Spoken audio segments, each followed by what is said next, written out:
Salute YouTube. I have a small unboxing video for you today. In comparison, I wanted to go ahead and unbox the Nook glowlight 4.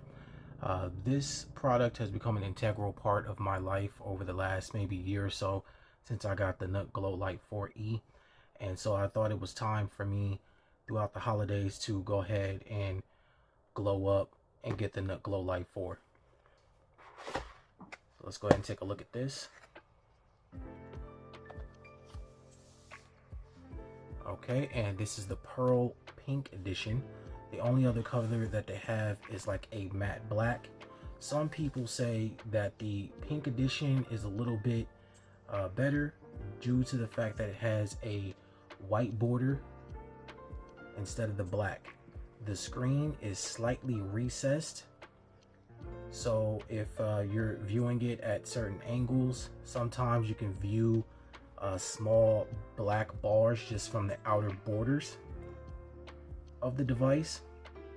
Not something that's going to bother me, but I did hear from some people that it does provide a slightly more immersive experience due to the white sides instead of the black sides. Let's peel off the screen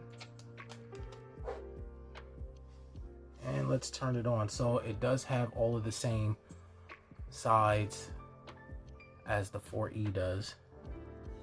It's got the page turners here, the Nook home button, power button up top, Type-C charger at the bottom.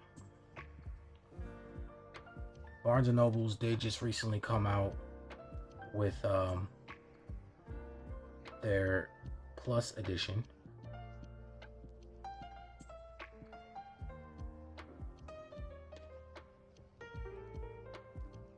There we go.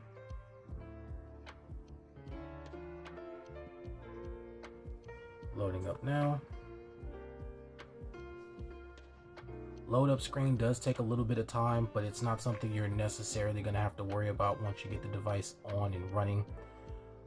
Once you get everything functional and working for yourself, you're probably only going to have to charge this thing maybe once a week, and you know that normally that's decided by about how much you read and how much you're using the device. I'm going to get everything set up here, and we'll go ahead and talk about a couple features and give a quick comparison.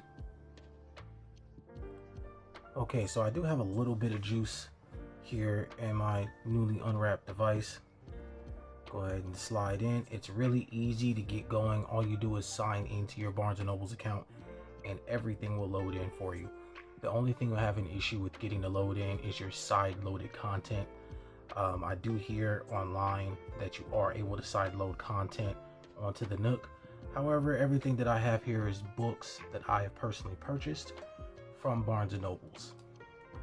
So I do like supporting different content. So here is the Nook glowlight 4E. For comparison, they're both the same size, 6 inches.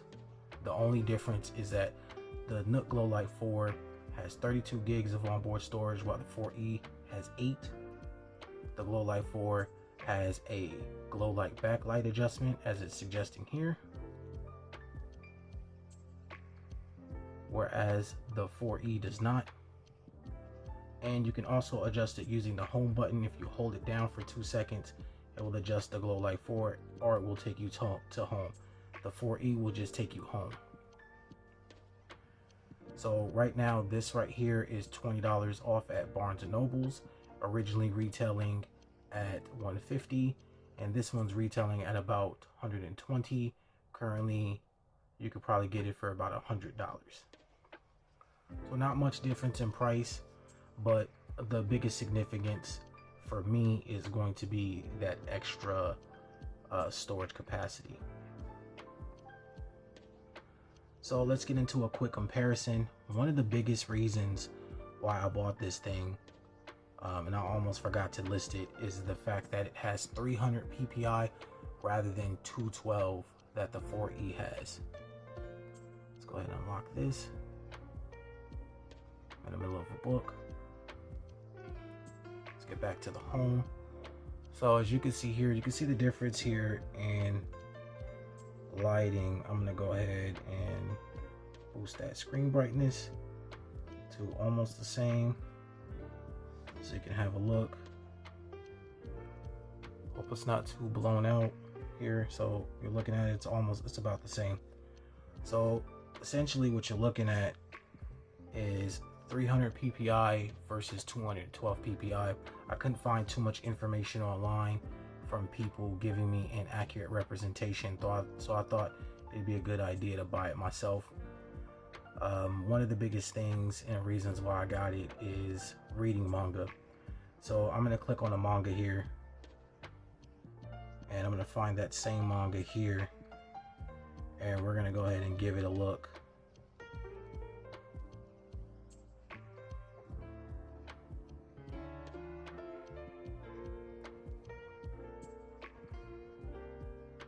So this is a live impressions. I haven't actually gone through and tested this out just yet, but we're gonna give it a look and see if maybe there's a difference in terms of the screen quality and resolution from what we're getting here,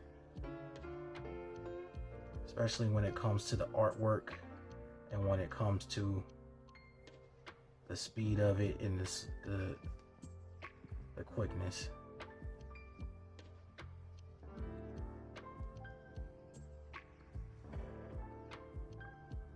Okay, so I can tell a small difference when I'm looking at the blacks, the black levels, especially around the wordings here in the borders. But the 4E does keep up, especially when you boost that brightness all the way up.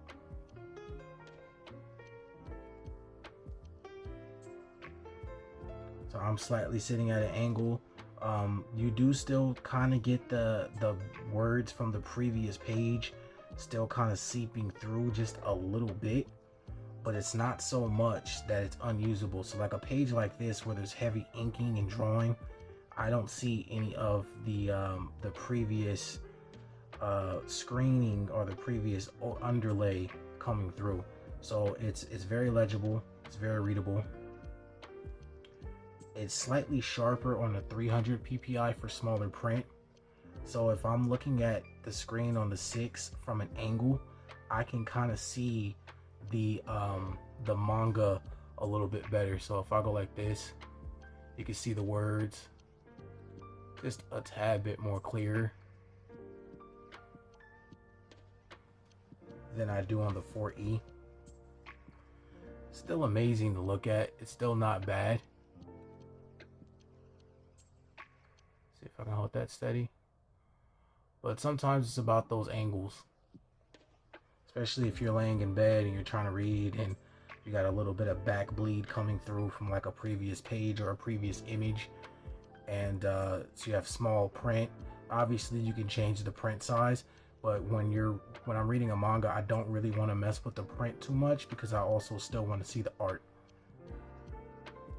So other than that, those are going to be your key differences between these two devices. And I'll list them out here again. 300 ppi versus 212 ppi. Glow light, backlight versus just a regular lighting and adjustment scaling.